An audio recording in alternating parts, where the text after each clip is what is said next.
அல்லாஹ் அந்த ஆற்றை வைத்து உங்களை சோதிப்பான். அதிலிருந்து யார் அந்த தண்ணீரை பருகிறாரோ ஃபலைஸ மின்னி, அவர் என்னை சார்ந்தவர் இல்லை. யார் குடிக்கவில்லையோ ஃபமல்லம் யத்தஅமுஹு ஃபஇன்னஹு மின்னி, யார் அதிலிருந்து தண்ணீர் பருகவில்லையோ அவரே என்னை சார்ந்தவர் என்று அந்த தாலுத் அவர்கள் சொல்லிவிட்டு, ஒரு கையளவு எடுத்துக்கிட்ட பிரச்சனை இல்லை, அதிலிருந்து தாகம் தீருகிற அளவுக்கு நீங்கள் குடித்து விட்டீர்கள் என்றால் அல்லாஹ் உங்களை சோதித்து விட்டான் என்று அந்த தாலுத் அவர்கள் சொல்லுகிறார். ஆற கிராஸ் பண்றாங்க. இவ்வளவு எச்சரிக்கையும் சொல்லிதானே கூட்டிட்டு வந்தார். அப்ப எச்சரிக்கையை சொல்லுகிறார் என்றால் அல்லாஹ்விடமிருந்து தான் அந்த எச்சரிக்கையை சொல்லுகிறார். அல்லாஹ் தான் அப்படி ஒரு டெஸ்ட் வைக்க போறான். நீ தாகத்தோட போகும்பொழுது தண்ணீர் இருக்கும், ஆனா தண்ணியை குடிக்க கூடாது. இது அல்லாஹ்வுடைய உறுதிப்பாட்டை டெஸ்ட் பண்றதுக்கான ஒரு சோதனை. அப்படி சோதனை வரும் பொழுது இவ்வளவு அற்புதங்களையும் இவ்வளவு அத்தாட்சிகளையும் பார்த்தவர்கள், நாம இந்த ஆற்றிலிருந்து தண்ணீரை குடிக்காம இருந்தா இதை விட மிகப்பெரிய உதவியை அல்லாஹ் நமக்கு தருவான்னு நம்பணும்ல. ஆறு வருது, எல்லாம் குதிச்சு குடிக்கிறான். நிறைய பேர், அதாவது குறைவானவர்களை தவிர, இல்லா கலீலம் மின்ஹும், அவர்களில் குறைவானவர்களை தவிர, ஏற்கனவே போருக்கு வந்ததே கம்மியான ஆள், அதுல மிக கம்மியான ஆட்களை தவிர பாக்கி உள்ளவர்கள் அந்த தண்ணீரை குடித்து விடுகிறார்கள். எல்லாமல்ல ஏக இறைவனின் அன்பும் அருளும் நம் உயிரினு மேலான நபிகள் நாயகம் ஸல்லல்லாஹு அலைஹி வஸல்லம் அவர்கள் மீதும், அவர்களது வாழ்க்கை வழிகாட்டுதல்களை தங்களால் இயன்றளவு பின்பற்றி வாழ்ந்து மரணித்த நபித்தோழர்கள் மீதும் நபித்தோழியர்கள் மீதும், குறிப்பாக இங்கு அமர்ந்திருக்கும் நம் அனைவர் மீதும் என்றென்றும் நின்று நிலவட்டுமாக.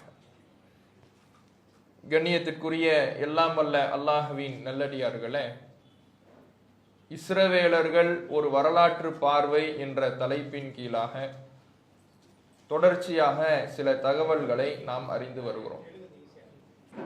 அந்த வகையில் நேற்றைய தினம் 40 ஆண்டுகால நாடோடி வாழ்க்கையில் பனு இஸ்ரவேலர்கள் எப்படி சுற்றித் திரிந்தார்கள், அவர்களுக்கு இறைவன் எந்த அளவு அருள் செய்தான், மன்னித்தான், வாய்ப்பளித்தான், அப்போதும் அவர்கள் தங்களுடைய நன்றி கெட்டத்தனத்தை எவ்வாறெல்லாம் வெளிப்படுத்தினார்கள் என்பதையும், அதன் மூலம் நமக்கு கிடைக்கக்கூடிய பாடங்களையும் அறிந்து கொண்டோம். இன்றைய தின உரைக்கு செல்வதற்கு முன்னால், தற்போது அமெரிக்கா, இஸ்ரேல் மற்றும் ஈரானுடைய போர் அதிதீவிரமாக நடைபெற்று வருகிறது. இதிலே ஈரானுடைய உச்ச தலைவராக, சுப்ரீம் லீடராக இருந்த ஹொமைனி என்பவரை கொலை செய்து இருக்கிறார்கள். இது மிகப்பெரிய ஒரு ஜனநாயக விரோத செயலாகவும், விதிமுறைகள், சர்வதேச விதிமுறைகளுக்கு எதிரான செயலாகவும் இருக்கிறது. ஈரான் என்பது, அதனுடைய கொள்கைகள், கோட்பாடுகள் என்பது, அதன் மேல் இருக்கக்கூடிய பார்வைகள் என்பது வேறு. ஆனால் இங்கே நாம் கவனிக்க வேண்டிய விஷயம் நியாயம், அநியாயம். அமெரிக்காவும் இஸ்ரேலும் மிக அநியாயமாக ஒரு நாட்டினுடைய தலைவரை படுகொலை செய்யக்கூடிய ஒரு வேலையை செய்திருக்கிறது. இதற்கு முன்பு ஈரானோடு அமெரிக்கா பேச்சுவார்த்தை நடத்தி கொண்டிருந்தது. 3 கட்ட பேச்சுவார்த்தை நடத்தி கொண்டிருந்தது. பொதுவாகவே எந்த ஒரு நாடும் இன்னொரு நாடோடு பேச்சுவார்த்தை நடத்துகிறது என்றால், அந்த பேச்சுவார்த்தை நடைபெற்று கொண்டிருக்கக்கூடிய சூழலில் எந்த தாக்குதலும் தொடுக்கக்கூடாது. இதுதான் நடைமுறை, மரபு என்பது இதுதான். ஆனால் அமெரிக்கா என்பதும் இஸ்ரேல் என்பதும் இதிலிருந்து விதிவிலக்கு பெற்றது. தங்களுடைய நரி தந்திரங்களை அவ்வப்போது வெளிப்படுத்தக்கூடிய நாடுகள். இந்த நாடுகளுடைய வளமையே என்னவென்றால், பேச்சுவார்த்தை நடத்துவது போல அவர்களை திசை திருப்பிவிட்டு ஒரு நாட்டுக்கு எதிரான எல்லா விதமான உளவு வேலைகளையும் செய்து அந்த நாட்டை தாக்கக்கூடிய, திடீர் தாக்குதல் நடத்தக்கூடிய ஒரு வேலையைத்தான், ஏமாற்று வேலையைத்தான் இவர்கள் தொடர்ச்சியாக செய்வார்கள். அப்படித்தான் ஈரானோடு பேச்சுவார்த்தை நடத்தி, அவர்களோடு பேச்சுவார்த்தை நடைபெற்று கொண்டிருக்கக்கூடிய வேளையிலேயே அது ஒரு முடிவுக்கு வந்தது, வரவில்லை என்ற எந்த டிக்ளரேஷனும் ஏற்படுவதற்கு முன்பாகவே ஈரானின் மீது கடுமையான ஒரு தாக்குதலை தொடுத்தது ஆனால் அதற்கு பதில் தாக்குதலில் ஈரான் எந்த விதமான தயக்கமும் இல்லாமல் கடுமையாக அமெரிக்காவுடைய தளங்களின் மீதும் இஸ்ரேலின் மீதும் தொடுத்தது. இதை அமெரிக்காவோ இஸ்ரேலோ எதிர்பார்க்கல. அவங்க என்ன நினைச்சாங்கன்னா, நம்ம திசை திருப்பிடுவோம், திசை திருப்பிட்ட இவர்களால் அடிக்க முடியாதுன்னு நினைச்சாங்க. ஆனால் ஈரான் திருப்பி அடித்த அடி என்பது இஸ்ரேல் இன்றைக்கு பற்றி எரிந்து கொண்டிருக்கிறது. அதனுடைய செய்திகளை வெளியில் விட்டால் தனக்கு பலவீனம் ஏற்பட்டு விடும் என்பதனால் அந்த செய்திகளை வெளியிடாமல் அவ்வப்போது ஒரு சில செய்திகள் மட்டும் அதை மீறி வந்து கொண்டிருக்கிறது. அதை தாண்டி அமெரிக்காவினுடைய தளங்கள் எங்கெல்லாம் இருக்கிறதோ வளைகுடா நாடுகள்ல அதன் மீதும் கடுமையான தாக்குதலை ஈரான் நடத்தியது. இதுல இந்த அமெரிக்கா செய்த இன்னொரு வேலை என்னன்னா, அதனுடைய உச்ச தலைவராக இருக்கிற ஹுமைனியினுடைய அவருடைய வீட்டை குறிவைத்து தாக்கி அவருடைய மருமகள்கள் எல்லாம் இன்றைக்கு கொல்லப்பட்டு இருக்கிறார்கள். உலக நாடுகள் மற்ற நாடுகள் எல்லாம் இதை வேடிக்கை பார்த்து கொண்டிருக்கிறது. ஏதோ சம்பிரதாயத்துக்காக சில கண்டனங்களை சைனா, ரஷ்யா போன்ற வல்லரசு நாடுகள் ஒரு சம்பிரதாயத்துக்காக கண்டனங்களை தெரிவிக்கிறதே தவிர தங்களுடைய முழுமையான வலிமையான எதிர்ப்பை காட்டுவதில்லை. ஏன்? இது ஒரு முஸ்லிம் நாடு, அவர்களுடைய பார்வையில இது ஒரு இஸ்லாமிய நாடு. அப்ப இஸ்லாமிய நாடு என்றால் இவர்களை என்ன அடித்தாலும் இவர்களை என்ன கொலை செய்தாலும் நாம் கேட்க தேவையில்லை, வலிமையான கண்டனங்களை வெளிப்படுத்த தேவையில்லை என்கின்ற வகையிலே பெயருக்கு கண்டனங்களை வெளிப்படுத்துகிறார்களே தவிர வலிமையான பதிலடிகளை எந்த உலக நாடுகளும் தெரிவிப்பதில்லை, வேடிக்கை பார்த்து கொண்டிருக்கிறது. இப்படி வேடிக்கை பார்க்கும் என்றால் அமெரிக்காவுடைய இஸ்ரேலுடைய இந்த செயல்பாட்டிற்கு உலக நாடுகள் அங்கீகாரம் கொடுக்கும் என்றால் நாளைக்கு எந்த நாட்டுக்கும் இந்த சூழல் நடக்கலாம். இந்தியாவுக்குள்ள இந்தியாவுடைய பிரதமரை என்னன்னாலும் பண்ணலாம். ஆனா இந்தியாவுடைய பிரதமர்கிட்ட ஒரு வலிமை இருக்குது. என்ன வலிமை தெரியுமா? என்னன்னாலும் போய் ட்ரம்புக்கு காலில் விழுந்துடுவார், இஸ்ரேல் பிரதமரை கட்டி பிடிச்சிடுவார். அப்படி பிடிச்சிட்டாருன்னா எங்க தாக்குறது? இப்படியான ஒரு வேலையை செய்து கொண்டிருக்கிறார். இந்திய வரலாற்றிலேயே எந்த பிரதமரும் இஸ்ரேலை ஆதரிச்சது கிடையாது. இந்தியாவுடைய சுதந்திர வரலாறுல எந்த பிரதமரும் இஸ்ரேலின் பக்கம் நின்றது கிடையாது.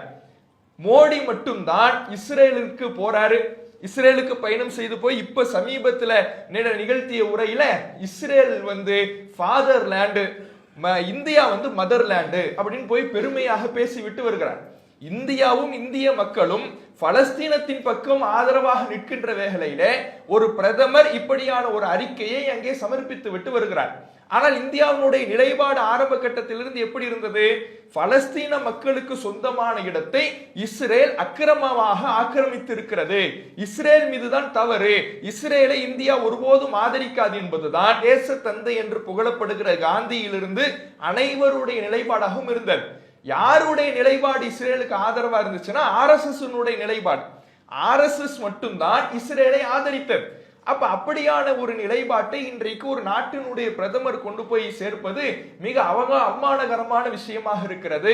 இப்ப இந்த அமெரிக்கா இஸ்ரேலுடைய இது போன்ற நாட்டாமைத்தனத்தையும் ரவுடித்தனத்தையும் உலக நாடுகள் வேடிக்கை பார்க்கும் என்றால் வெனிசுலாவுக்கு ஏற்பட்ட அதே கதி, வெனிசுலாவுடைய பிரதமருக்கு ஏற்பட்ட கதி, அதே போல ஈரானுடைய பிரதமருக்கு ஏற்பட்ட கதி நாளைக்கு எந்த நாட்டுக்கு வேண்டுமானாலும் ஏற்படலாம். அவ்வளவு பெரிய ஒரு அநியாயத்தை எந்த சட்டத்தையும் மீறாமல் எந்த சர்வதேச விதிமுறைகளுக்கும் கட்டுப்படாமல் அவைகளை எல்லாம் முறித்துவிட்டு செயல்பட்டு வருகிறது. இந்த அநியாயக்காரர்களுக்கு எதிராக இந்த ரமலான் மாதத்தில் நாம அவர்களுடைய அநியாயத்திற்கு எதிராக அல்லாஹ்விடத்திலே கையேந்தி உதவி தேடக்கூடியவர்களாக இருக்க வேண்டும் என்று சொல்லி இன்றைய உரைக்கு நாம வந்துடுவோம். இப்ப நேற்றைய தினம் நாம மூசா அலைஹிஸ்ஸலாம் அவர்களுடைய காலம் வரை பார்த்திருந்தோம். இந்த பனு இஸ்ரவேலர் மக்களோட மூசா நபி அவர்கள் இருந்த காலம் வரை பார்த்திருந்தோம். அதற்கு பிறகு பல நூறு ஆண்டுகளுக்கு பிறகு இந்த பனு இஸ்ரவேலர்கள் மீண்டும் ஜெருசலத்திற்கு போவதற்கு ஆயத்தமாகிறாங்க. இதுக்கு இடையில ஏராளமான நபிமார்கள் அவர்களுக்கு வந்திருக்கிறாங்க. ஆனால் அவர்களை பற்றிய விவரமோ அவர்களை பற்றிய வரலாறோ இதற்கு இடையில் இருந்த பயணமோ நமக்கு குர்ஆனிலேயோ ஹதீஸிலேயோ சொல்லப்படவில்லை. மூசா நபி அவர்களுக்கு பிறகு அவர்களுடைய பயணத்தை பற்றி அவர்களுடைய வரலாறை பற்றி தாவூத் அலைஹிஸ்ஸலாம் அவர்களுடைய காலத்தை பற்றி தான் குர்ஆன் பேசுகிறது. அப்ப தாவூத் அலைஹிஸ்ஸலாம் அவர்களுடைய காலம் என்பது மூசா நபி அவர்களுக்கு பல நூறு ஆண்டுகள் கழித்து. அப்போ திரும்ப அங்க ஜெருசலத்திற்கு போக அவர்கள் முயற்சி செய்யறாங்க. என்ன பண்றாங்கன்னா, அப்போது அங்கே ஒரு நபி இருக்கிறார். தாவூது நபி கிடையாது. தாவூது நபி இதுவரை நபியாக நியமிக்கப்படவில்லை. அங்கே ஒரு குடிமகனாக, ஒரு படை வீரராகத்தான் இருக்கிறார். அங்கே ஒரு நபி இருக்கிறார், வேறொரு நபி இருக்கிறார். அவருடைய பெயர் என்ன செய்யப்படல, குர்ஆனிலே சொல்லப்படவில்லை. அந்த நபியிடத்திலே வந்து இந்த இஸ்ரவேலர்கள் ஒரு கோரிக்கை வைக்கிறாங்க. இபஅஸ் லனா மலிகன் நுகாத்தில் ஃபி சபீலில்லாஹ், அல்லாஹ்விடத்துல ஒரு மன்னரை நியமிக்குமாறு கேளுங்கள், நாம அவரோடு சேர்ந்து அல்லாஹ்வுடைய பாதையிலே போர் செய்வோம். ஜெருசலத்துக்கு நாம போகணும். அங்க போகிறதுக்கு ஒரு போர் செஞ்சு அவர்களை விரட்டி அடித்து விட்டு நாம போகணும். இப்ப போறதுக்கு ஒரு மன்னர் நமக்கு தேவை, அவருடைய தலைமையின் கீழே தான் நம்ம போர் செய்ய முடியும் என்று அவர்கள் ஒரு கோரிக்கை வைக்கிறார்கள். இந்த இடத்துல நமக்கு இதுல இருந்து அல்லாஹ் ஒரு சட்டத்தையும் நமக்கு சொல்கிறான். ஒரு போர் செய்வதாக இருந்தால் போருக்கு அரசு என்பது தேவை, அரசாங்கம் என்பது தேவை, ஒரு அரசர் என்பது தேவை, வழிநடத்தக்கூடியவர் ஒருவர் தேவை என்கின்ற ஒரு சட்டத்தை இங்கே அல்லாஹ் நமக்கு சொல்லி தருகிறான். அதனாலதான் அந்த நபியிடத்துல ஒரு கோரிக்கை வைக்கிறாங்க, ஒரு மன்னரை கேளுங்க அல்லாஹ் இடத்துல. அந்த மன்னரை அல்லாஹ் நியமித்தான் என்றால் அவரோடு நாம சேர்ந்து போருக்கு போவோம் அப்படின்னு ஒரு கோரிக்கை வைக்கிறாங்க. அந்த நபி உஷாரா கேட்கிறார். ஏன்னா இந்த கூட்டம், இந்த பனு இஸ்ரவேலர்கள் கூட்டம் ஏற்கனவே அல்லாஹ் போர் செய்ய சொன்ன சமயத்துல என்ன சொன்னுச்சு, நீங்க போங்க, உங்க ரப்போட நீங்க போய் போரிட்டு வாங்க, நாங்க இங்கே உட்கார்ந்து ரெஸ்ட் எடுத்துக்கிட்டு இருக்கிறோம், நீங்க ஜெயிச்சிட்டு சொல்லுங்க, நாங்க வரோம், இப்படி சொன்னுச்சுல. இப்படி சொல்லிடக் கூடாதுங்கிறதுனால அந்த நபி கேட்கிறார், ஹல் அசைத்தும் இன் குத்திப அலைக்குமுல் கித்தால் அல்லாஹ் துகாத்திலு, அல்லாஹ் உங்கள் மீது போரை விதித்து விட்டார், அதன் பிறகு போர் செய்யாமல் இருக்கிறதுக்கு நீங்க நினைக்கிறீங்களா? ஏற்கனவே இப்படித்தானே பண்ணுனீங்க. அல்லாஹ் உங்களை எப்பயோ சொன்னா, மூசா நபியுடைய காலத்திலேயே அந்த நாட்டுக்கு போங்கப்பா, அந்த ஊருக்கு போங்கப்பா, போர் செஞ்சுட்டு நீங்க அந்த நாட்டை கைப்பற்றி போங்கப்பான்னு சொன்னா, அப்பையெல்லாம் கேட்கல, அப்ப நீங்க பின்வாங்குனீங்க. அதே மாதிரி இப்பையும் பின்வாங்க மாட்டீங்கன்னு என்ன உத்தரவாதம்? இப்பையும் நீங்க பின்வாங்காம இந்த நபி அந்த மன்னரோடு சேர்ந்து போரிடுவீர்கள் என்பதற்கு என்ன உத்தரவாதம்? அவர் கேட்கிறார். அப்போ அவர்கள் சொல்லுகிறார்கள், வமாலனா அல்லாஹ் நுகாத்தில ஃபீ சபீலில்லாஹ் வகது உஹ்ருஜ்னா மின் தியாரினா வ அப்னாயினா, எங்களுக்கு என்ன நேர்ந்தது, போரிடாமல் இருக்க எங்களுக்கு என்ன நேர்ந்தது? நாங்கள் எங்களுடைய நாட்டிலிருந்து வெளியேற்றப்பட்டு இருக்கிறோம், எங்களுடைய பிள்ளைகளை விட்டு நாங்கள் தூரமாக்கப்பட்டு இருக்கிறோம். அப்படி இருக்கும் பொழுது நாங்கள் எப்படி போரிடாமல் இருப்போம்? நீங்க கேளுங்க, நாங்கள் தாராளமாக வருகிறோம் என்று மிக உறுதியாக அவர்கள் சொல்லுகிறார்கள். அப்ப அல்லாஹ் அவர்களுக்கு போரை கடமையாக்குறான். கடமையாக்கும் பொழுது இப்ப ஒரு மன்னரை கேட்டாங்கல்ல, அந்த மன்னரை அல்லாஹ் நியமிக்கிறான். யாரை நியமிக்கிறான்? தாலூத் என்பவரை நியமிக்கிறான். மன்னராக தாலூத் என்பவரை அல்லாஹ் நியமிக்கிறான். இப்ப தாலூத்ங்கிறவர் அல்லாஹ் நியமிச்சுட்டான்ல, இவங்க தானே கேட்டாங்க மன்னரை நியமிக்குமாறு, அல்லாஹ் நியமிச்சுட்டான். நியமிச்சுட்டு அவருக்கு கட்டுப்படணும்ல. உடனே திரும்ப வராங்க, அண்ணா யகூனு லஹுல் முல்கு அலைனா, இவர் எப்படி எங்களுக்கு மன்னர் ஆவார்?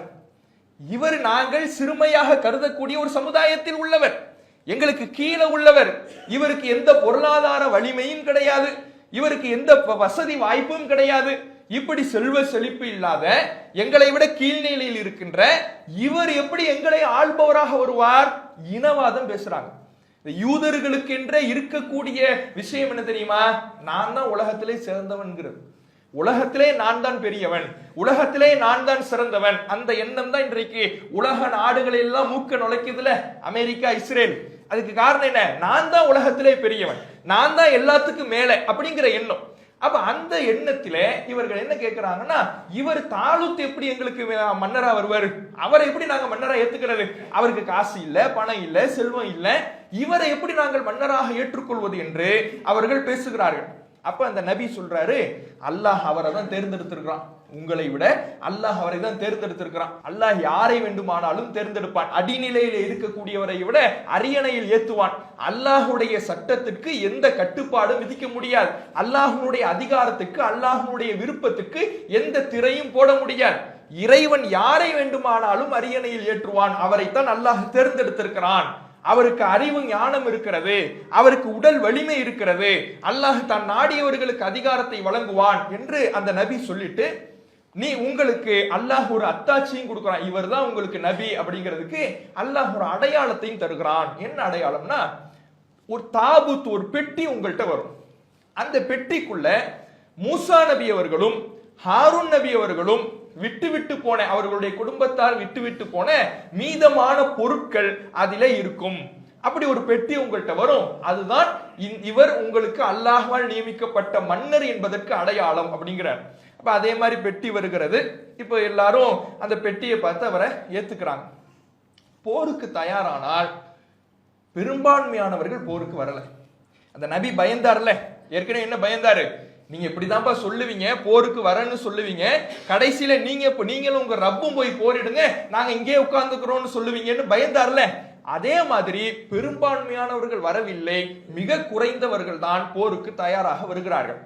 இப்ப இவர்கள் போருக்கு செல்லும் பொழுது அந்த தாலுத்தவர்கள் சொல்லுகிறார், அல்லாஹ் உங்களை ஒரு ஆறை கொண்டு சோதிப்பான். நாங்க போற வழியில ஒரு ஆறு ஒண்ணு ஓடும், அந்த ஆற்றிலிருந்து யாரும் தண்ணீரை குடிக்க கூடாது. யாருமே என்ன பண்ணாதீங்க, தண்ணீர் குடிச்சிடாதீங்க. அல்லாஹ் அந்த ஆற்றை வைத்து உங்களை சோதிப்பான்.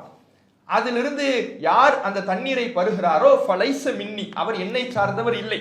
யார் குடிக்கவில்லையோ ஃபமல்லம் யத்தஅமுஹு ஃபஇன்னஹு மின்னி, யார் அதிலிருந்து தண்ணீர் பருகவில்லையோ அவரே என்னை சார்ந்தவர் என்று அந்த தாலுத்தவர்கள் சொல்லிவிட்டு, ஒரு கையளவு எடுத்துக்கிட்ட பிரச்சனை இல்லை, அதிலிருந்து தாகம் தீருகிற அளவுக்கு நீங்கள் குடித்து விட்டீர்கள் என்றால் அல்லாஹ் உங்களை சோதித்து விட்டான் என்று அந்த தாலுத்தவர்கள் சொல்லுகிறார். ஆற கிராஸ் பண்றாங்க. இவ்வளவு எச்சரிக்கையும் சொல்லிதானே கூட்டிட்டு வந்தார். அப்ப எச்சரிக்கையை சொல்லுகிறார் என்றால் அல்லாஹ்விடமிருந்து தான் அந்த எச்சரிக்கையை சொல்லுகிறார். அல்லாஹ் தான் அப்படி ஒரு டெஸ்ட் வைக்க போறான். நீ தாகத்தோட போகும்பொழுது தண்ணீர் இருக்கும், ஆனா தண்ணியை குடிக்க கூடாது. இது அல்லாஹ்வுடைய உறுதிப்பாட்டை டெஸ்ட் பண்றதுக்கான ஒரு சோதனை. அப்படி சோதனை வரும் பொழுது இவ்வளவு அற்புதங்களையும் இவ்வளவு அத்தாட்சிகளையும் பார்த்தவர்கள், நாம இந்த ஆற்றிலிருந்து தண்ணீரை குடிக்காம இருந்தா இதை விட மிகப்பெரிய உதவியை அல்லாஹ் நமக்கு தருவான்னு நம்பணும்ல. ஆறு வருது, எல்லாம் குதிச்சு குடிக்கிறான். நிறைய பேர், அதாவது குறைவானவர்களை தவிர, இல்லா கலீலம் மின்ஹும், அவர்களில் குறைவானவர்களை தவிர, ஏற்கனவே போருக்கு வந்ததே கம்மியான ஆள், அதுல மிக கம்மியான ஆட்களை தவிர பாக்கி உள்ளவர்கள் அந்த தண்ணீரை குடித்து விடுகிறார்கள். குடித்துவிட்டு அவர்கள் அந்த ஆற்றை கடந்து போகும் பொழுது நம்பிக்கை கொண்ட மக்கள், அந்த தாலுத்து, இவர்கள் எல்லாம் அந்த ஆற்றை கடந்து போகும் பொழுது இந்த தண்ணீர் குடித்த பார்ட்டிகள்லாம் சொல்லுது, லா தாக்கத்தலனால் யௌம பி ஜாலுத்த வ ஜுனூதிஹி, இவங்க எதிர்த்து போரிட போற ஆளு பேரு ஜாலுத், இவங்களுக்கு வந்த மன்னர் பேர் யாரு, தாலுத்து, இவர்கள் எதிர்க்கக்கூடிய மன்னனுடைய பேரு ஜாலுத்து. அப்ப அந்த ஜாலுத்தோடு போடுறதுக்கு எங்களுக்கு முடியல, நாங்க டயர்ட் ஆயிட்டோம்னு ஒதுங்குறோம். இதுக்காகத்தான் குடிக்க வேணான்னு சொன்னது, அதுல இருந்து தண்ணீர் குடிக்க வேணாம்னு சொன்னதே இதனாலதான். அப்ப இவங்க குடிச்சிட்டு, இந்த குடிச்ச ஆட்கள்லாம் என்ன சொல்றாங்கன்னா, எங்களால இன்னைக்கு வர முடியாது, நாங்க போரிடுவதற்கு தயாராக இல்லை என்று பின்வாங்கக்கூடியவனாக இருக்கிறான். இப்ப இந்த ஒரு பண்பை நம்ம பார்க்கணும்.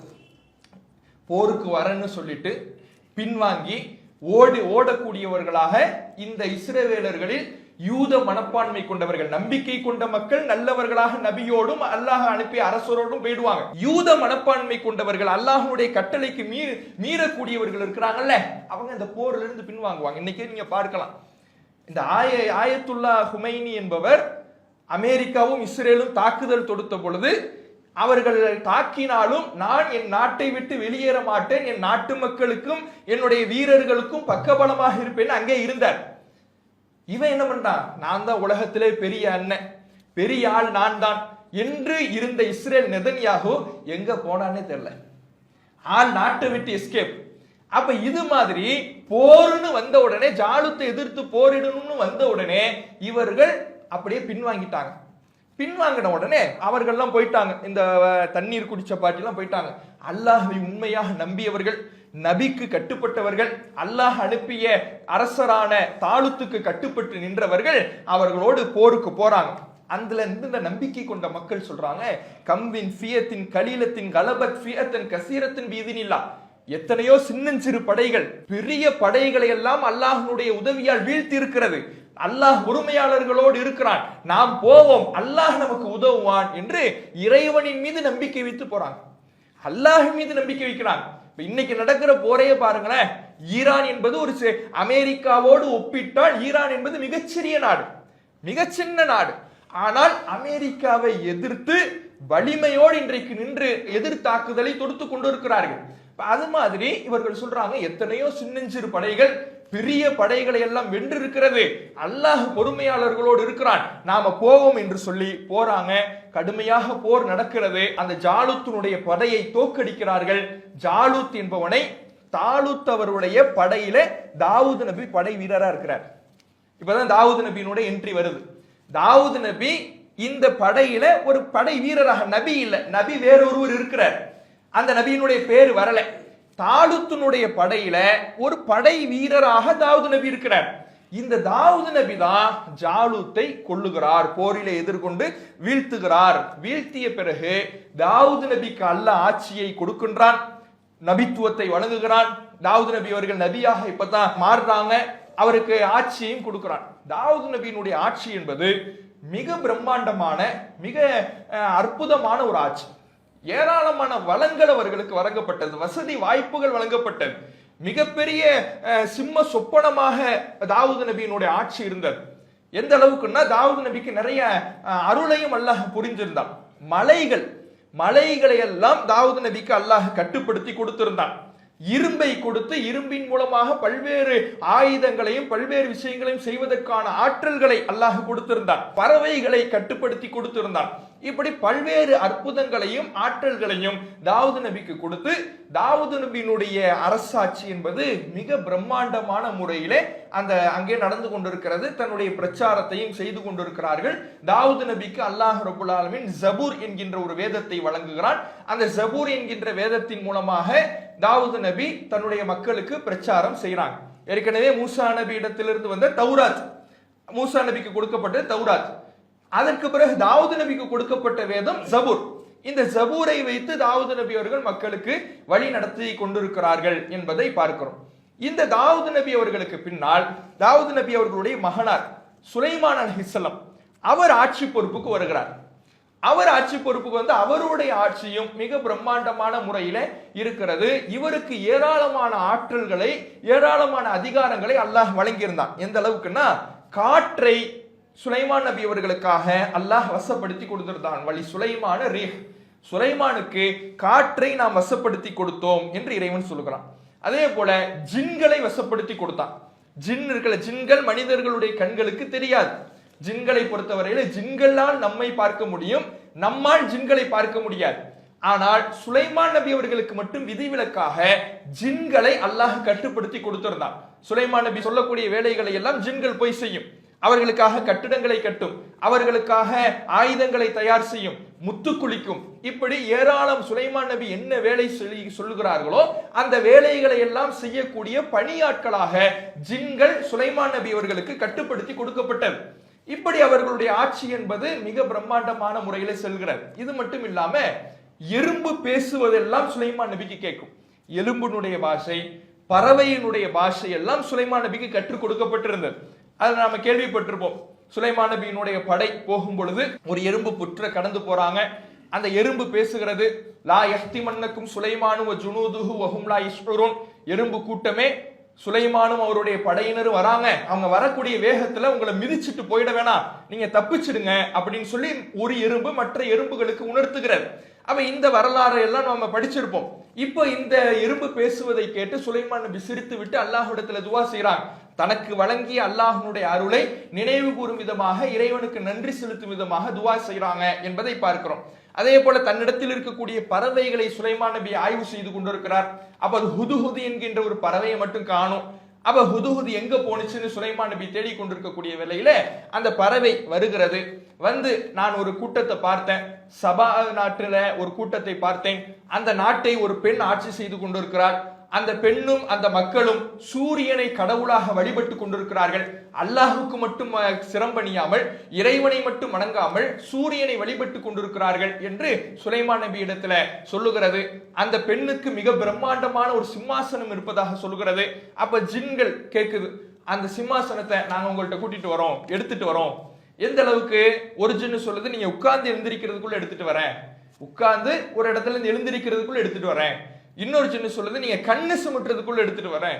இந்த அளவுக்கு ஆற்றல் படைத்ததாக ஜின்கள் இருந்திருக்கிறது. அது சுலைமான் நபி அவர்களுக்கு கட்டுப்படுத்தி கொடுக்கப்பட்டது. இவ்வளவு ஆற்றலும் அதிகாரங்களும் அற்புதங்களும் வழங்கப்பட்ட ஒரு நபியாக, செல்வ செழிப்பு வழங்கப்பட்ட ஒரு நபியாக நபி சுலைமான் அலைஹிஸ்ஸலாம் அவர்கள் இருக்கிறார்கள்.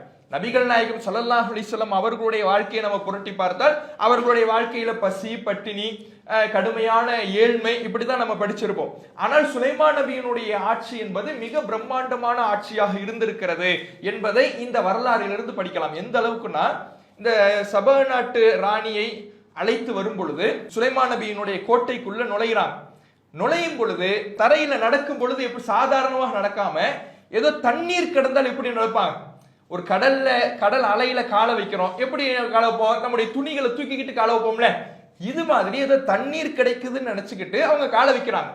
ஏன்? அந்த அளவுக்கு கண்ணாடிகளால் செய்யப்பட்ட மாளிகையா இருக்குது, கண்ணாடி பளிங்குகளால் செய்யப்பட்ட அவ்வளவு அற்புதமான, இன்றைக்கு கூட அது போன்ற கட்டிட கலைகளை நினைத்து பார்க்க முடியாதுங்கிற அளவுக்கு அவர்களுடைய மாளிகைகள், அவர்களுடைய வசதி வாய்ப்புகள் இருந்திருக்கிறது. அதையெல்லாம் பார்த்து சுலைமான் நபி அல்லாஹ்விடத்துல துவா செய்யறாங்க, இறைவா லா என்பகி லி அஹதின் மின் பஅதி இன்னக அன்தல் வஹாப், எனக்கு கொடுத்த அதிகாரத்தை போன்று இனிமேல் யாருக்கும் நீ வழங்கி விடாதே என்று துவா செய்றாங்க. ஏன் துவா செய்றாங்கன்னா, இந்த செல்வத்தினால் ஏதோ ஒரு சோதனையை சுலைமான் நபிக்கு வைக்கிறான்ல. சுலைமான் நபியை சொல்றான்ல, ஃபதன்னாலி சுலைமானை நாம் சோதித்தோம் என்று அல்லாஹ் சொல்றான். ஏதோ செல்வம் ரீதியாக ஒரு சோதனையை அல்லாஹ் கொடுத்திருக்கிறான். என்ன சோதனை, என்ன ஆணிச்சு, அவங்க என்ன செஞ்சாங்க, இந்த விவரம் எல்லாம் குர்ஆன்ல இல்ல. ஏதோ ஒரு சோதனை அல்லாஹ் கொடுத்திருக்கிறான். அந்த சோதனையிலிருந்து மீண்ட பிறகுதான் சுலைமான் நபி அவர்கள் அல்லாஹ்விடத்துல துவா செய்றாங்க, இறைவா இது போன்ற ஒரு அதிகாரத்தை இனிமேல் எனக்கு பிறகு யாருக்கும் வழங்கி விடாதே என்று. என மற்றவர்களும் இது போன்ற சோதனைக்கு ஆளாக நேரிடும், பொருளாதாரத்துல விலை நேரிடும், இது மாதிரி யாருக்கும் கொடுத்துடாத என்று துவா செய்யறாங்கிறத பார்க்கிறோம். இப்ப இந்த அளவுக்கு ஆட்சி அதிகாரம் வழங்கப்பட்டவர்களாக, வசதி வாய்ப்பு வழங்கப்பட்டவர்களாக நபி சுலைமான் அலைஹிஸ்ஸலாம் அவர்கள் இருந்திருக்கிறாங்க. இவங்களுடைய ஆட்சி காலத்துல பைத்துல் முகத்தஸ், அதாவது மஸ்ஜிதுல் அக்ஸா கட்டப்படுகிறது என்பதை நம்ம பார்க்கிறோம்.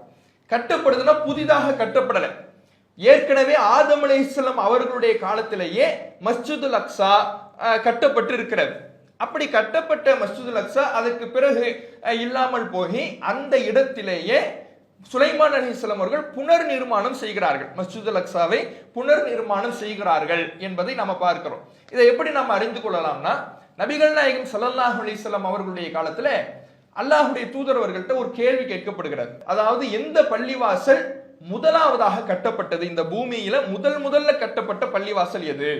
அப்ப நபி ஸல்லல்லாஹு அலைஹி வஸல்லம் அவங்க சொல்றாங்க, மஸ்ஜிதுல் ஹராம், காபா இருக்குல்ல, அதான் முதலாவதாக கட்டப்பட்டது. அதுக்கப்புறம் இந்த காபா என்பது ஆதம் நபி அவர்களால் கட்டப்பட்டது, இப்ராஹிம் அலைஹிஸ்ஸலாம் அவர்கள் புனர் நிர்மாணம் செஞ்சாங்க. இரண்டாவது கட்டப்பட்ட பள்ளிவாசல் எது ரசூலுல்லாஹ் கேக்குறாங்க. அல்லாஹ்வுடைய தூதரவர்கள் சொல்றாங்க மஸ்ஜிதுல் அக்ஸா அப்படிங்கிறாங்க, பைத்துல் முகத்தஸ் இருக்குல்ல, அதுதான் இரண்டாவதாக கட்டப்பட்ட பள்ளிவாசல். சரி, இந்த ரெண்டுத்துக்கு நடுவுல எவ்வளவு வருஷம்? சுலைமான் நபி தான் மஸ்ஜிதுல் அக்ஸாவை கட்டினார்கள் என்று முடிவெடுத்தால் ஆதம் நபியினுடைய காலத்துக்கு பிறகு அடுத்து பள்ளிவாசல் எப்பதான் வருதுன்னு முடிவெடுக்கணும், சுலைமான் நபி காலத்துல தான் வருதுன்னு முடிவெடுக்கணும். ஆனா அப்படி முடிவெடுக்க முடியுமா? ரெண்டு பேருக்கு மத்தியில எத்தனை ஆண்டுகள் இருக்கும்? ஆனா அப்படியான வருஷத்தை ரசூலுல்லாஹ் சொல்லல. எந்த அளவுக்கு காலம் இருக்கும்னு ரசூலுல்லாஹ் சொல்றாங்கன்னா, ரெண்டுத்துக்கு மத்தியில 40 வருடங்கள் தான். காபாவுக்கும் மஸ்ஜிதுல் அக்ஸாவுக்கும் மத்தியில வெறும் 40 வருடங்கள் தான். அப்ப இரண்டையுமே ஆதம் நபி அவர்கள் கட்டியிருக்கத்தான் வாய்ப்பு இருக்கிறது என்பதை இந்த செய்தியின் மூலமாக நாம அறிந்து கொள்ளலாம். அப்ப இந்த மஸ்ஜிதுல் அக்ஸா, ஆதம் நபி அவர்களால் கட்டப்பட்ட மஸ்ஜிதுல் அக்ஸா மீண்டும் சுலைமான் நபி அவர்களால் புனர் நிர்மாணம் செய்யப்படுகிறது. அப்படி செய்யப்பட்டுகின்ற இந்த மஸ்ஜிதுல் அக்ஸாவை கட்டி முடிக்கின்ற வேளையில சுலைமான் நபி அவர்கள் அல்லாஹ்விடத்துல ஒரு 3 பிரார்த்தனைகளை செய்யறாங்க. மஸ்ஜிதுல் அக்ஸாவை கட்டி முடிச்ச உடனே ஒரு 3 துவாவை செய்யறாங்க. இந்த 3 துவாவை நாம ஹதீஸ்கள்ல பார்க்கும் பொழுது 2 அவர்களுக்கு வழங்கப்பட்டு விட்டது அப்படின்னு வருது. 3 துவா செய்யறாங்க, அதுல 2 துவாக்கள் அல்லாஹ்வினால் அவர்களுக்கு ஏற்றுக்கொள்ளப்பட்டு விட்டது. அது என்ன துவா அப்படின்னா, முதல் துவா சுலைமான் நபி கேட்கிறாங்க, நான் ஒரு தீர்ப்பு வழங்கணும்னா, நான் ஆட்சியாளர் தானே, ஆட்சியாளர்னா அவர்கள்ட்ட வழக்கு வரும் பொழுது தீர்ப்பு வழங்குவாங்க. நான் வழங்கக்கூடிய தீர்ப்பு அல்லாஹ்வுடைய சட்டத்துக்கு தோதுவாக இருக்கணும். இறைவன் எதை சொல்லி இருக்கிறானோ அதன் அடிப்படையில தான் தீர்ப்பு வழங்கணும். என்னுடைய தீர்ப்பு அல்லாஹ்வுடைய சட்டத்துக்கு முரணாக இருந்துடக்கூடாது. நான் வழங்கக்கூடிய தீர்ப்பு இறைவனுடைய சட்டத்துக்கு தோதுவாக இருக்க வேண்டும் என்று அல்லாஹ்விடத்துல துவா செய்யறாங்க. ஃபஅத்தாஹுல்லாஹு இய்யாஹு, அல்லாஹ் அந்த பிரார்த்தனை ஏற்றுக்கொள்கிறான். இரண்டாவதாக துவா செய்யறாங்க, நம்ம ஏற்கனவே செஞ்ச துவா தான். லா யன்பகி அஹதின் மின் பஅதிஹி, சுலைமான் நபிக்கு கொடுக்கப்பட்ட இது போன்ற அதிகாரம், தனக்கு வழங்கப்பட்டதை போன்ற அதிகாரம் இனிமேல் யாருக்கும் வழங்கப்பட்டு விடக் கூடாது அப்படின்னு துவா செய்யறாங்க. அதையும் அல்லாஹ் ஏற்றுக்கொள்கிறான். அதனாலதான் நபிகள் நாயகம் ஸல்லல்லாஹு அலைஹி வஸல்லம் உடைய காலத்துல ஒரு ஜின்னு ரசூலுல்லாஹ்விடத்துல ரொம்ப தொந்தரவு பண்ணும். இஃப்ரீத்துங்கிற ஜின்னு அல்லாஹ்வுடைய தூதர் அவர்கள்ட்ட ரொம்ப தொந்தரவு செய்யும். அப்படி தொந்தரவு செய்யும் பொழுது அந்த ஜின்னை நான் பிடித்து கட்டலாம் என்று நினைத்தேன். ஆனால் சுலைமான் நபி செய்த பிரார்த்தனை எனக்கு ஞாபகம் வந்துடுச்சு. சுலைமான் நபி என்ன பிரார்த்தனை செஞ்சாங்க? எனக்கு பிறகு இந்த அதிகாரத்தை யாருக்கும் கொடுத்துடாதுன்னு துவா செஞ்சாங்க. ஜின்னை நான் எடுத்து கட்டி வச்சேன்னா ஜின்னை கட்டுப்படுத்துற மாதிரி ஒரு சூழல் வந்துடும். அப்ப நான் அது பக்கம் நான் போகல அப்படின்னு அல்லாஹ்வுடைய தூதர் அவர்கள் சொல்றாங்க. அப்ப நபிகள் நாயகம் ஸல்லல்லாஹு அலைஹி வஸல்லம் அவர்கள் உட்பட எந்த நபிக்கும் எந்த மனிதருக்கும் சுலைமான் அலைஹிஸ்ஸலாம் அவர்களுக்கு பின்னால் ஜின்கள் வசப்படுத்தி கொடுக்கப்படவில்லை என்பதை இதிலிருந்து நாம தெரிந்து கொள்ளலாம். இன்றைக்கு ஜின்களை வைத்து ஏராளமான மூட நம்பிக்கைகள் நடைபெறுவதை பார்க்கிறோம். ஏராளமான மூட நம்பிக்கைகள், ஜின் வைத்தியங்கிறாங்க, ஜின்னை வச்சு நிவாரணம் கொடுக்கறோங்கிறாங்க. என்கிட்ட 2 ஜின் இருக்கு, அவர்கிட்ட 3 ஜின் இருக்கு, அந்த ஆலிம்ஸ கொஞ்சம் அட்வான்ஸ், அவர்கிட்ட ஒரு 5 ஜின் அவர் வச்சிருக்கிறாரு. இப்படி எல்லாம் மக்களை ஏமாற்றக்கூடியதை பார்க்கிறோம். எதுக்கு? நான் ஜின் அனுப்பி உங்களுக்கு என்ன தேவைன்னு சொல்லுங்க, அவரை தாக்கணுமா, ஜின்னை நான் அனுப்பி தாக்குறேன். உங்களுக்கு என்ன உதவி வேணும், நான் ஜின் அனுப்புறேன். உங்களுக்கு நிவாரணம் வேணுமா, உங்களுக்குள்ள ஜின் அனுப்பி நான் உங்க உடல் பார்ட்ஸ் எல்லாம் கரெக்ட் பண்ணிடுறேன். இப்படி ஏமாற்றக்கூடிய வேலையை இன்றைக்கு பலர் செய்யக்கூடியதை பார்க்கிறோம். அப்ப சுலைமான் நபி அவர்களுக்கு பின்னால் யாருக்கும் ஜின்களை கட்டுப்படுத்தி கொடுக்கப்படவில்லை.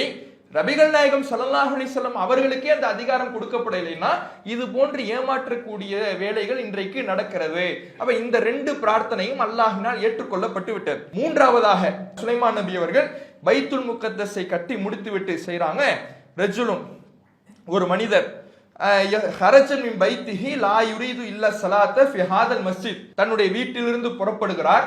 அவர் புறப்படுவதனுடைய நோக்கமே இந்த பள்ளியில் தொழுவதுதான். எந்த பள்ளியில? சுலைமான் நபி கட்டி இருக்கிறாங்கல்ல மஸ்ஜிதுல் அக்ஸா, அந்த மஸ்ஜிதுல் அக்ஸாவில் தொழுவதுதான். அப்படியான நோக்கத்திலேயே தன்னுடைய வீட்டிலிருந்து அவர் புறப்பட்டு வருகிறார் என்றால் அவருக்கு ஹரஜ மின் ஹத்தியத்திஹி மிஸ்ல யௌமின் வலதத்துஹு உம்முஹு, அவருடைய தாயார் அவரை பெற்றெடுத்த நாளில் எப்படி பாவங்கள் இல்லாமல் இருந்தாரோ அது போன்ற கூலியை இறைவா வழங்கு. பிறந்த பாலகனை போன்று அவர் ஆக்கிடு. இந்த பள்ளியில் அவர் தொழுதார்னா அது எப்படி வந்திருக்கணும்? அவர் வீட்டிலிருந்து வெளியே வரும் பொழுதே இந்த பள்ளிவாசலில் தொழுவதை மட்டும் நோக்கமாக கொண்டு வந்திருந்தார் என்றால் அவர் இந்த பள்ளியில் தொழுகிற பொழுது பிறந்த பாலகனை போன்று ஆக்கக்கூடிய ஒரு கூலியை இறைவா வழங்கு அப்படின்னு அவர் துவா செஞ்சிருக்கிறாரு. ஆனால் இந்த துவா ஏற்றுக்கொள்ளப்பட்டு விட்டதா இல்லையா என்கின்ற விவரம் ஹதீஸ்ல இல்லை.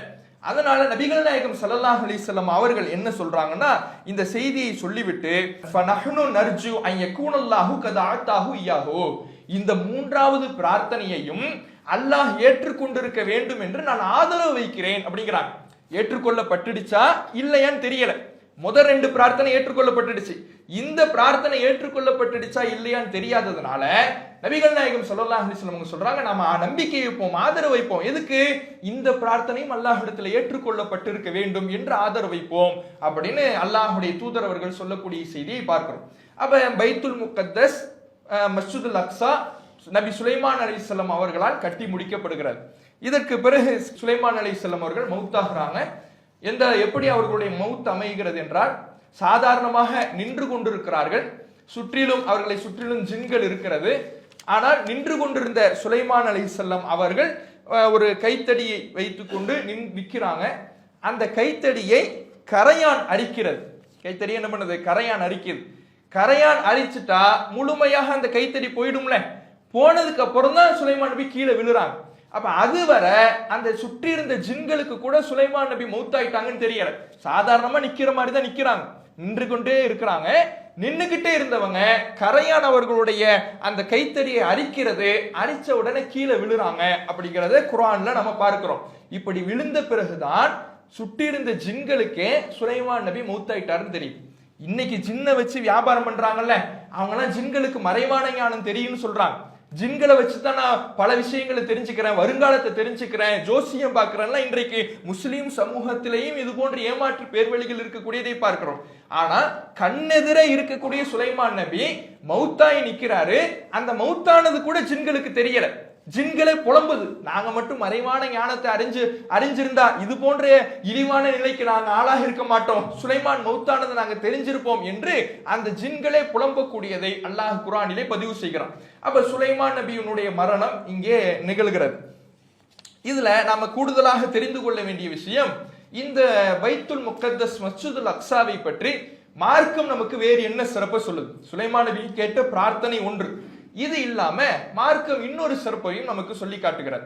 நபிகள் நாயகம் ஸல்லல்லாஹு அலைஹி வஸல்லம் அவங்க சொல்றாங்க, ஒரு புனித பயணம் மேற்கொள்வதாக இருந்தால், நம்ம ஊர்ல இருந்து புனித பயணம் நம்ம மேற்கொள்றோம்னு வைங்களேன், அப்படி மேற்கொள்வதாக இருந்தால் 3 பள்ளிவாசல்களுக்கு செல்வதற்கு தான் அனுமதி. நாம நம்முடைய ஊர்ல இருந்து புனித பயணம்னு மேற்கொள்றோம், நம்முடைய வாகனங்களை கட்டி கொண்டு இந்த இடத்துல போனா நமக்கு கூடுதல் நன்மை கிடைக்கும், இந்த இடத்துல போனா நமக்கு கூடுதல் சிறப்பு கிடைக்கும் என்று கூடுதல் சிறப்புக்காக கூடுதல் நன்மைக்காக புனித பயணம் மேற்கொள்வதாக இருந்தால் 3 இடங்களுக்கு தான் அனுமதி. எந்தெந்த இடம்? அல்லாஹ்வுடைய தூதர் அவர்கள் சொல்றாங்க, மஸ்ஜிதுல் ஹராம். ஒன்னு எங்க? காபா, மஸ்ஜிதுல் ஹராம். அங்க உம்ரா போறோம், ஹஜ் செய்யறோம், அங்க தொழக்கூடிய தொழுகைக்கு கூடுதல் நன்மை இருக்கிறது, இது போன்ற அந்த பள்ளிக்கு போகலாம். இரண்டாவது மஸ்ஜிதி, என்னுடைய பள்ளிவாசல், மஸ்ஜித் நபவி இருக்குல்ல, நபிகள் நாயகம் ஸல்லல்லாஹு அலைஹி வஸல்லம் அவர்கள் கட்டிய மஸ்ஜித் நபவி பள்ளிவாசல். மூன்றாவது மஸ்ஜிதுல் அக்ஸா. இந்த 3 பள்ளிவாசல்கள் தான் ஒரு முஸ்லிம் புனித பயணம் மேற்கொள்வதாக இருந்தால், நன்மையை கருதி செல்வதாக இருந்தால் இந்த 3 இடங்களுக்கு மட்டும்தான் செல்லலாம் என்று அல்லாஹ்வுடைய தூதர் அவர்கள் சொல்லி காட்டுறாங்க. இதுவும் மஸ்ஜிதுல் அக்ஸாவிற்கு மார்க்கம் சொன்ன ஒரு கூடுதல் சிறப்பாக இருக்கிறது என்பதை நாம தெரிந்து கொள்ளலாம். இதற்கு பிறகு சுலைமான் நபி மௌத்தாயிட்டாங்க. சுலைமான் நபி மௌத்தான பிறகு இதுக்கு பிறகு வரலாறுல என்ன நடந்துச்சு அப்படின்னா, இதுக்கு பிறகு நம்ம உலக வரலாறை கொஞ்சம் தெரிஞ்சுக்கணும். சுலைமான் நபிக்கு பிறகு, அதாவது ஈசா அலைஹிஸ்ஸலாம் அவர்களுக்கு முன்பு இந்த மஸ்ஜிதுல் அக்ஸாவை சுற்றி என்னவெல்லாம் நடந்துச்சு அப்படிங்கிற உலக வரலாறை நம்ம தெரிந்து கொள்ளணும். இதை தெரிஞ்சுக்கிறது எதுக்குன்னா, நம்ம பின்னாடி இந்த மஸ்ஜிதுல் அக்ஸாவை இன்றைக்கு யூதர்கள் இஸ்ரவேலர்கள் சொந்தம் கொண்டாடுறாங்களே, இதற்கு துளியும் அவர்களுக்கு தகுதி இல்லை என்பதை தெரிஞ்சு கொள்ளணும்னா நம்ம உலக வரலாறு கொஞ்சம் தெரிஞ்சுக்கணும். சுலைமான் நபிக்கு பிறகு அங்கேயே அந்த மக்கள் இருக்கிறாங்க, இஸ்ரவேலர் மக்கள் அங்கேயே இருக்கிறாங்க. இப்பதான் அவர்கள் யூதர்கள் என்று அழைக்கப்படுவதற்கான ஒரு காரணம் இங்கதான் ஏற்படுகிறது. என்ன ஏற்படுதுன்னா, இப்ப இஸ்ரவேலர் சமுதாயம் 12 குடும்பம்னு நம்ம பார்த்தோம். 12 குடும்பமாக இஸ்ரவேலர் சமுதாயம் இருக்கிறாங்க. ஏன்? இஸ்ராயில் என்ற யாக்கூப் நபியினுடைய பிள்ளைகளுடைய எண்ணிக்கை 12. அந்த 12 எண்ணிக்கையிலேயே அவங்க வந்துகிட்டு இருக்கிறாங்க. அப்ப ஒவ்வொரு காலகட்டத்திலையும் அந்த 12ங்கிறது பிரியாமே இருக்கிறாங்க. ஒவ்வொரு அவர்கள் பெருகி 12 கோத்திரங்களாக இவர்கள் இருக்கிறாங்க. இதுல நாம ஆரம்பத்தில் 2வது நாள் யாக்கூப் நபியினுடைய பிள்ளைகளுடைய பெயரை பார்க்கும் பொழுது யூசுப் அலைஹிஸ்ஸலாம் அவர்களுடைய பெயருக்கு நாம ஆதாரம் இருக்கு. ஆனா மற்ற 11 பிள்ளைகளுடைய பெயருக்கு ஆதாரம் இல்ல. சில தஃப்சீர்கள் எழுதி வச்சிருக்கிறாங்கன்னு பேசணும்ல, அதுல ஒரு பெயர் நம்ம பார்த்தோம், யஹூதா அப்படிங்கிற பெயர். ஒரு பேர் என்னது? யஹூதா அப்படிங்கிறது. அரபு மொழியில அந்த பெயரை எழுதும் பொழுது யஹூதா, ஹீப்ரு மொழி பெயர். அரபு மொழியில எழுதுறதா இருந்தா யஹூதா அப்படின்னு எழுதுவாங்க. அதே இங்கிலீஷ்ல எழுதுறதாக இருந்தா ஜூடா அப்படின்னு எழுதுவாங்க, ஜூடா அப்படின்னு எழுதுவாங்க. சரியா? அதை தமிழ்ல நம்ம வாசிக்கும் பொழுது யூதா அப்படின்னு வாசிக்கிறோம். இப்ப இந்த யூதா அப்படிங்கிறது அவருடைய சந்ததிகள் தான் யூதர்கள். ஜூடா அந்த அவர் பேரை ஜூடான்னு இங்கிலீஷ்ல சொல்றாங்க. அதனாலதான் யூத மதத்துக்கு ஜுடைசம் அப்படின்னு இங்கிலீஷ்ல சொல்றாங்க. அரபில யஹூதா அப்படின்னு சொன்னோம்ல, அதனாலதான் யூதர்களுக்கு அரபு மொழியில யஹூதிகள் அப்படின்னு சொல்லப்படுகிறது. அப்ப யாரை பிரதானமாக வைத்து இந்த பெயர் வருகிறது என்றால், அதுநாள் வரை பனு இஸ்ரவேலர்கள், இஸ்ராயலின் மக்கள் என்று சொல்லப்பட்டு வந்தவர்கள் இந்த யூதாவினுடைய பிள்ளைகள். யூதான்னு ஒரு மகன் இருந்தார்ல யாக்கூப் நபிக்கு, அவருடைய சந்ததிகளை, அவருடைய வம்சாவளியை குறிக்கின்ற வகையில யூதாவினுடைய பிள்ளைகள் என்று அதற்கு பிறகு அவர்களுக்கு பெயர் மாற்றம் நடக்கிறது. இதனாலதான் இன்றைக்கு யூதர்கள் என்று இவர்கள் என்ன செய்யப்படுறாங்க? அழைக்கப்படுகிறார்கள். அப்ப இந்த யூதர்கள் என்று பெயர் வந்ததற்கு காரணம் இதுவாகத்தான் இருக்கிறது. இவர்கள் இந்த யூதர்கள் இங்கே தான் வசிக்கிறாங்க. எங்க? ஜெருசலம்ல தான் சுலைமான் நபி அவர்களுக்கு பிறகு வசிக்கிறாங்க. இங்கே இவர்களுக்கு பிறகு சுலைமான் நபி அவர்களுடைய ஆட்சிக்கு பிறகு முக்தனஸ்ஸர் என்பவன் படையெடுத்து வருகிறான். ஆட்சிக்கு இல்ல, வெளியிலிருந்து படையெடுத்து என்ன பண்றான், பாபிலோன் ஆட்சியாளனவன், பாபிலோன் எகிப்தை மையமாக கொண்டு இருக்கின்ற ஒரு ஆட்சி அதிகாரம். அந்த பாபிலோனிய அரசனான புக்தனஸ்ஸர் என்பவன் ஜெருசலத்தின் மீது சுலைமான் நபியினுடைய அந்த ஆட்சியின் மீது படையெடுத்து வருகிறான். சுலைமான் நபியினுடைய மௌத்துக்கு பிறகு படையெடுத்து வந்தால் இருக்கக்கூடிய பார்க்கக்கூடிய அந்த யூதர்களை எல்லாம் கொலை செய்கிறான், கடுமையான முறையிலே தாக்குகிறான். எந்த அளவுக்கு தாக்குறான்னா ஊரையே நாசம் செஞ்சு விட்டான். நாசம் செய்து சுலைமான் நபி அவர்கள் கட்டிய மஸ்ஜிதுல் அக்ஸா இருக்குல்ல, மஸ்ஜிதுல் அக்ஸாவை இடிக்கிறான். சுலைமான் நபி கட்டிய மஸ்ஜிதுல் அக்ஸாவை அவன் என்ன செஞ்சுட்டான், இடிச்சுட்டான். நம்ம ரொம்ப சிதிலம் அடைஞ்சு தீயிட்டு கொளுத்தி ஊரையே நாசமாக்கி யூதர்களை எல்லாம் அந்த இனிமே உங்களுக்கு இங்க வாழைய அனுமதி இல்லைன்னு விரட்டி அடிச்சுட்டான். ஏன்னா அவன் கையில் எடுத்துட்டான். ஜெருசலத்தை யார் கையில் எடுத்து விட்டது என்றால் புக்தனஸ்ஸர் கையில் எடுத்து விட்டான். புக்தனஸ்ஸர் கையில் எடுத்த பிறகு இனிமேல் இங்கே யூதர்களுக்கு வாழ அனுமதி இல்லை என்று அவர்களை நாடு கடத்தி நீங்க பாபிலோன்ல அடிமையாக இருக்கணும், கைதிகளாக இருக்க வேண்டும் என்று அங்கே அவர்களை நாடு கடத்தி கொண்டு சென்று விடுகிறான்.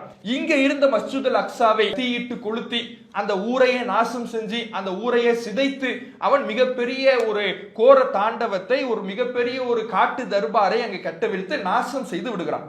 இதற்கு பிறகு சைரஸ் அப்படிங்கிற மன்னன் ஆட்சிக்கு வருகிறான். சைரஸ்ங்கிற மன்னன் மீண்டும் ஆட்சிக்கு இந்த பலஸ்தீனை அவன் கைப்பற்றுகிறான். அவனும் பாபிலோனிய மன்னன் தான். சைரஸ் என்கின்ற மன்னன் அவனுடைய கண்ட்ரோலுக்கு இந்த ஜெருசலம் வருகிறது.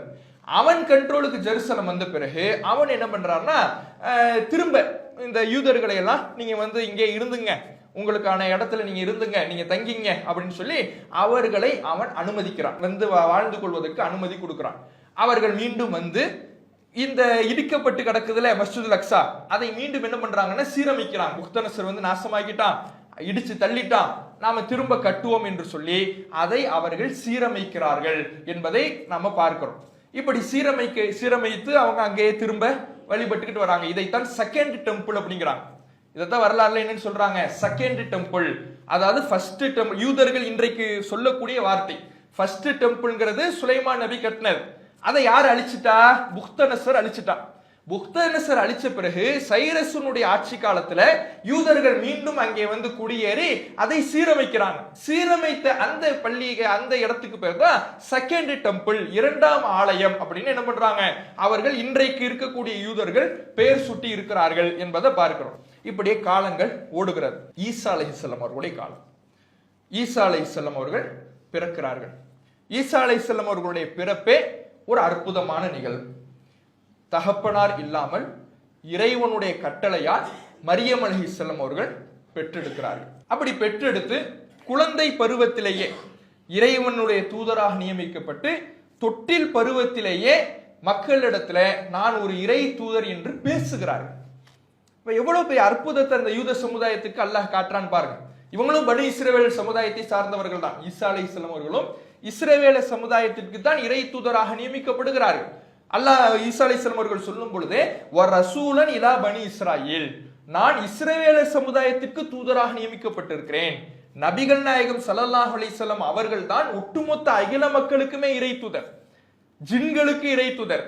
ஆனால் ஈசா அலைஹிஸ்ஸலாம் அவர்களாக இருக்கட்டும், மூசா நபியா இருக்கட்டும், தாவூத் நபி, சுலைமான் நபி, இவர்கள் எல்லாம் இஸ்ரவேலர் என்கின்ற ஒரு கோத்திரத்துக்கு, ஒரு குடும்பத்துக்கு, ஒரு சமுதாயத்துக்கான தூதராக இருந்திருக்கிறாங்க.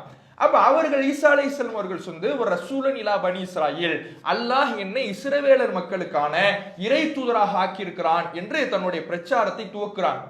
பிரச்சாரத்தை துவக்கும் பொழுது ஏராளமான அற்புதங்களை அல்லாஹ்வுடைய உதவியால் ஏராளமான அற்புதங்களை செஞ்சு காட்டுறாங்க. மூசா அலைஹிஸ்ஸலாம் அவர்கள் வந்த பொழுது அவங்க சில அற்புதங்களை செஞ்சு காட்டினாங்கன்னு பார்த்தோம். கைத்தடியை போட்டு பாம்பா மாத்தினாங்க, கையை உள்ளே விட்டு ஜொலிக்க வச்சாங்க, இதெல்லாம் பார்த்தோம்ல, வெண்மையாக்குனாங்கன்னு பார்த்தோம்ல. இது மாதிரி ஈசா அலைஹிஸ்ஸலாம் அவர்கள் இறை தூதராக தன்னை நிரூபிப்பதற்கு இறைவனுடைய அருளால் ஒரு சில அற்புதங்களை செய்யறாங்க. என்ன அற்புதத்தை செய்யறாங்கன்னா, களிமண்ணால் ஒரு பறவையை செய்யறாங்க.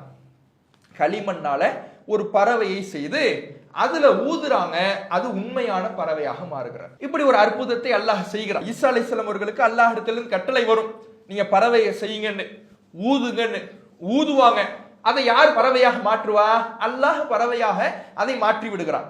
அதே போல வெண்குஷ்ட நோயாளிகளை, பிறவி குருடர்களை, இவர்களை எல்லாம் நிவாரணம் தராங்க. அவர்களை தடவுகிற பொழுது அவர்களுக்கு பார்வை வருகிறது.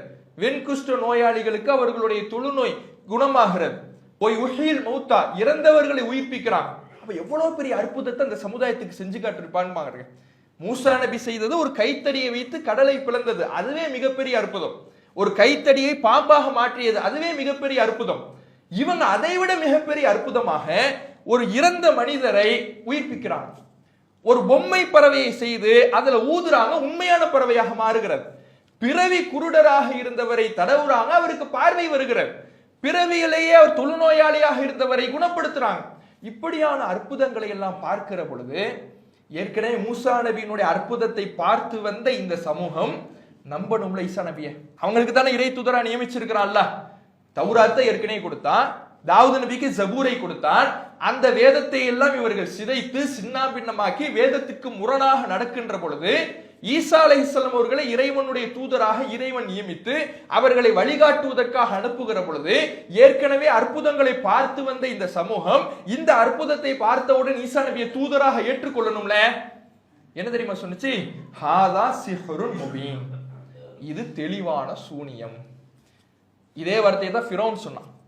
இந்த பனி இஸ்ரவேலர்களை யார் அடிமைப்படுத்தினானோ, யார் எதிரியாக இருந்தானோ, அந்த எதிரி சொன்ன வார்த்தையை இந்த இஸ்ரவேலர் சமூகம், இந்த யூத சமூகம் சொல்லுகிறது. ஈசா நபியினுடைய அற்புதத்தை எல்லாம் பார்த்து இதெல்லாம் சூனியம், இதெல்லாம் கண்கட்டி வித்தை என்று அவர்கள் சொல்லி ஈசா நபி அவர்களை மறுக்கிறார்கள், பொய்ப்படுத்துகிறார்கள். எந்த அளவுக்கு ஈசா நபி அவர்களை இந்த யூதர்கள் மிக சித்திரவதை, மிக கொடுமைப்படுத்துறாங்கன்னா, அவர்களுடைய பிறப்பை கொச்சையாக பேசுறாங்க. ஈசா நபியினுடைய பிறப்பையே கொச்சைப்படுத்துகின்ற வகையிலே தங்களுடைய பேச்சை அவர்கள் அமைத்துக் கொள்கிறார்கள். அல்லாஹ் அதை குர்ஆனிலே பதிவு செய்கிறான். ஒபி குஃப்ரிஹிம், அவரை மறுத்தார்கள். யார? ஈசா நபி அவர்களை அவர்கள் மறுத்தார்கள், இறை தூதராக ஏற்றுக்கொள்ளவில்லை.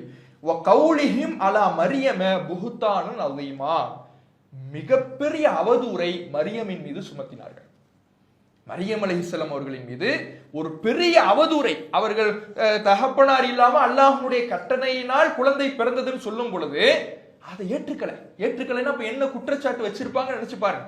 அவருடைய பிறப்பை சந்தேகிக்கிற வகையிலே, அவர்களுடைய பிறப்பை கொச்சைப்படுத்துகிற வகையிலே, மரியம் அலைஹிஸ்ஸலாம் அவர்களுடைய கற்பொழுக்கத்தை கேள்விக்குறியாக்குகிற வகையிலே மிகப்பெரிய அவதூறை, மிகப்பெரிய ஒரு பொய்யை மரியம் அலைஹிஸ்ஸலாம் அவர்களின் மீது அவர்கள் சொன்னார்கள் என்று குர்ஆன் சொல்லுகிறது. இந்த அளவுக்கு ஈசா அலைஹிஸ்ஸலாம் அவர்களை ஏற்றுக்கொள்ளாமல் அவர்கள் மறுத்திருக்கிறார்கள், அவர்களுடைய தாயாரை கொச்சைப்படுத்தி இருக்கிறார்கள் என்பதை பார்க்கிறோம். இப்படி ஈசா அலைஹிஸ்ஸலாம் அவர்கள் தன்னுடைய தூதுத்துவத்தை எடுத்து சொல்லிக் கொண்டிருக்கக்கூடிய வேளையில ஈசா அலைஹிஸ்ஸலாம் அவர்களுக்கு சில உதவியாளர்கள் இருந்தாங்க, பிரத்யேக உதவியாளர்கள், ஹவாரியூன்கள் அப்படின்னு குர்ஆன் சொல்லு. ஹவாரியூன்கள் பிரத்யேக உதவியாளர்கள் இருந்தாங்க. அந்த பிரத்யேக உதவியாளர்கள் சீடர்கள் இடத்துல அல்லாஹுக்காக உதவி செய்யக்கூடியவர்கள் யார் அப்படின்னு ஈசா நபி அவர்கள் கேட்கிறாங்க. அவர்கள் சொல்லுகிறார்கள், நஹ்னு அன்சாருல்லாஹ், நாங்கள் அல்லாஹ்வுடைய உதவியாளர்கள் சொல்றாங்க. நாங்கள் அல்லாஹ்வுடைய உதவியாளர்கள், அவருடைய மார்க்கத்துக்காக உதவக்கூடியவர்கள் சொல்றாங்கல்ல. இப்படி சொன்னதுனாலதான் அவர்கள் அரபிலே கிறிஸ்தவர்கள் நசாராக்கள்னு அழைக்கப்படுறாங்க. நசாராக்கள் அரபு மொழியில கிறிஸ்தவர்கள் எப்படி சொல்லுவோம்? நசாராக்கள் அப்படிப்போம். அந்த நசாராக்கள் அப்படின்னா உதவியாளர்கள் அர்த்தம். யாருடைய உதவியாளர்கள்? ஈசா அலைஹிஸ்ஸலாம் அவர்களுக்கு உதவியாளர்களாக இருந்தாங்கல்ல, அந்த வழியில் வந்தவர்கள் என்பதனால் கிறிஸ்தவர்கள் நசாராக்கள் என்று அழைக்கப்படுகிறார்கள். அப்ப இவர் பின்னால் வந்த கிறிஸ்தவர்கள் எல்லாம் அல்லாஹ்வுடைய உதவியாளர்களா இல்ல, அப்படியே மார்க்கத்தை மாத்திக்கிட்டாங்க. அதெல்லாம் பின்னாடி நம்ம அந்த வரலாறை படிக்கும் பொழுது பார்க்கலாம். அப்ப இவர்கள் இந்த ஈசா அலைஹிஸ்ஸலாம் அவர்களுக்கு பிரத்யேக உதவியாளர்கள் இருந்திருக்கிறார்கள் என்பதை பார்க்கிறோம். இவர்கள் தூதுத்துவத்தை செய்யும் பொழுது அந்த பகுதியில், அந்த ஜெருசலம் பகுதியில ரோமர்களுடைய ஆட்சி நடந்துச்சு. ரோம் பேரரசுங்கிறோம்ல, ரோம சாம்ராஜ்யம்னு, அவர்களுடைய ஆட்சி தான் இந்த ஜெருசலம் பகுதியில நடந்துச்சு. அவர்களுடைய ஆட்சி நடக்கும் பொழுது அங்கே நிலைமை சூழல் எப்படின்னா, ஆட்சியாளர் என்பவர் ஒரு பொம்மை தான். யாருக்கு பவர்னா மதகுருமாருக்கு தான். யூத மதகுருமார்கள் இருந்தாங்கல்ல, இப்ப யூதர்களுடைய சமுதாயத்துல தான் ஈசா நபி தூதுத்துவத்தை எடுத்து சொல்றாங்க, தூதுத்துவத்தை எடுத்து வைக்கிறாங்க. அப்ப அந்த யூதர்கள்ல ஈசா நபி அவர்களுக்கு முன்னால் தன்னை மதகுருமாராக அடையாளப்படுத்தி கொண்டவர்கள் இருந்திருப்பாங்கல்ல, அந்த மதகுருமார்களுக்கு தான் பவர். அல்லாஹ் குர்ஆன்ல சொல்றான்ல, அஹ்பாரஹும் வ ருஹ்பானஹும் அர்பாப மின் தூனில்லாஹ், அல்லாஹை விடுத்து தங்களுடைய மதகுருமார்களை கடவுள்களாக எடுத்துக்கொண்டாங்கன்னு அந்த அளவுக்கு இறைவன் அளவுக்கு உயர்த்தி வச்சிருந்தாங்க. இறைவன் அளவுக்கு உயர்த்தி வச்சிருந்தாங்கன்னா அரசரை யார் சொல்லதான் கேட்பாரு? அந்த மதகுருமார் சொன்னதான் கேட்பார். அப்ப அரசராக இருந்தாலும் ரோம பேரரசில் இருந்தவர்கள், ரோம சாம்ராஜ்யத்தில் இருந்தவர்கள் யாருடைய சொல்படி கேட்பவர்கள் என்றால் இந்த மதகுருமாறு சொல்படி கேட்பவர்களாகத்தான் இருந்தார்கள். அவர்கள் ஈசா நபியை பற்றி தப்பும் தவறுமாக தங்களுடைய மன்னர்களுக்கு எடுத்து சொல்றாங்க. என்னென்ன எடுத்து சொல்றாங்க? இவருடைய பிறப்பை, குரான் சொல்லுதுல, இவருடைய பிறப்பை, ஈசா நபியினுடைய பிறப்பை கொச்சைப்படுத்தி அவதூறை அள்ளி வீசுறாங்க. தன்னை இறை தூதர் என்று ஈசா நபி வாதிடும் பொழுது இவர் இறை தூதர் இல்லைன்னு மதகுருமார்கள் பிரச்சாரம் செய்யறாங்க. யூதர்களுக்கு பண்டிகை நாள் என்பது சனிக்கிழமை. அவர்களுக்கு சிறப்பிற்குரிய நாள். நமக்கு ஜும்மா நாள் இருக்குல்ல, வெள்ளிக்கிழமை, அவர்களுக்கு சனிக்கிழமை. இந்த சனிக்கிழமையில எந்த வேலையும் செய்யக்கூடாது என்பது அவர்களுடைய சட்டம். ஆனா அந்த சட்டத்தை போட்ட போது மீறின கூட்டம் தான் யாரு? யூத கூட்டம். அல்லாஹ் இந்த சட்டத்தை போட்ட வேளையில மீறியவர்கள் யாரு? யூத கூட்டம். அல்லாஹ் இந்த சட்டத்தை போட்டுட்டு மீன் பிடிக்காதீங்கன்னா போய் என்ன பண்ணாங்க? அவங்க மீனை பிடித்து அல்லாஹ்வுடைய சட்டத்தை மீறி இறைவனுடைய தண்டனைக்கு ஆளாகி குரங்குகளாக உருமாற்றப்பட்டு அழிக்கப்பட்டார்கள் என்று குரானிலையும் ஹதீஸ்களையும் வரலாறை பார்க்கிறோம். அப்படியான இந்த சமூகம் சனிக்கிழமையில இவர் நோயாளியை குணப்படுத்துறாரு, சனிக்கிழமையில குருடரை குணப்படுத்துறாரு, சனிக்கிழமையில வெண்குஷ்ட நோயாளியை குணப்படுத்துறாரு என்று சொல்லி நம்முடைய புனிதத்தையே இவர் கெடுக்கிறார். இவர் எப்படி இறை தூதரா இருப்பாரு? யூதர்களை தௌராத்தை உண்மைப்படுத்துகிற தூதராக ஈசா இருப்பார் என்றால் சனிக்கிழமையில இவர் ஓய்வு எடுக்கணும், சனிக்கிழமையில எந்த வேலையும் செய்யக்கூடாது. ஆனா இவர் என்ன பண்றாருன்னா கண் தெரியாதவர் அழைச்சு அவருக்கு குணம் கொடுக்கிறாரு, வெண்குஷ்ட நோயாளி அழைச்சு அவரை குணப்படுத்துறாரு. இப்படி எல்லாம் இவர் குணப்படுத்துகின்ற பொழுது இவர் எப்படி இறை தூதரா இருப்பாரு? சட்டத்தை இவர் மீறாரு. இவனே சட்டத்தை மீறி அழிக்கப்பட்ட சமூகம், யூத சமூகமே அல்லாஹ்வுடைய சட்டத்தை மீறி அழிக்கப்பட்ட சமூகம். அப்போ ஒரு இறை தூதருக்கு ஒரு வேலையை செய்கிறார் என்றால் அவர் இறைவனால் வழங்கப்பட்ட வழிகாட்டலின் அடிப்படையில் செய்கிறார் நம்பணும். ஆனா அதையே ஒரு காரணமாக அந்த ரோமாபுரி அரசர்களுக்கு எடுத்து சொல்லி இவருக்கு எதிராக, ஈசா நபி அவர்களுக்கு எதிராக கொலை செய்ய வேண்டும் என்கின்ற ஒரு திட்டத்தை தீட்டுகிறார்கள். அல்லாஹ் அவர்கள் ஈசா நபி அவர்களை காப்பாற்றுகிறான். அதுல இந்த ஈசா நபி அவர்களுடைய இறுதி நிலை விஷயமாக யூதர்களுடைய நம்பிக்கை என்ன, நம்முடைய நம்பிக்கை என்ன, கிறிஸ்தவர்களுடைய நம்பிக்கை என்ன என்பதிலிருந்து இதற்கு பிறகு இந்த ரோமர்களுடைய ஆட்சி, பாரசீகர்களுடைய ஆட்சி எப்படி நடந்தது, நபிகள் நாயகம் ஸல்லல்லாஹு அலைஹி வஸல்லம் அவர்களுடைய காலத்தில் இந்த மஸ்ஜிதுல் அக்ஸா யாருடைய ஆளுகையின் கீழே இருந்தது, அதற்கு பிறகு முஸ்லிம்களுடைய ஆளுகையின் கீழே எப்படி வந்தது என்கின்ற வரலாறுகளை எல்லாம் இன்ஷா அல்லாஹ் நாளைய தினம் அறிந்து கொள்வோம். அஸ்ஸலாமு அலைக்கும் வரஹ்மத்துல்லாஹி வபரகாத்துஹு. அல்லாஹு அக்பர்.